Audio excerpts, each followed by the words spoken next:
Hello! ఇవేంటి చెప్పండి చూద్దాం. ఇవి బజ్జీలు అనుకుంటున్నారా? లేకపోతే బోండాలు అనుకుంటున్నారా? ఏమనుకుంటున్నారు? ఇవేంటంటే రొయ్యలతో చేసిన బజ్జీలు అన్నమాట.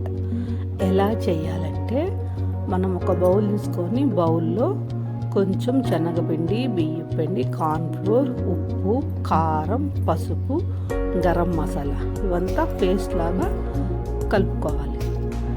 తర్వాత ఏం చేయాలంటే రొయ్యల్ని బాగా ఒలిచి కడిగి పెట్టుకోవాలి పక్కన.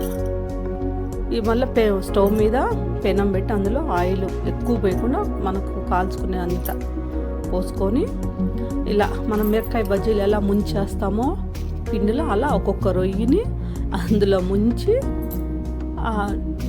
ఆయిల్ వేయాలి. Deep fry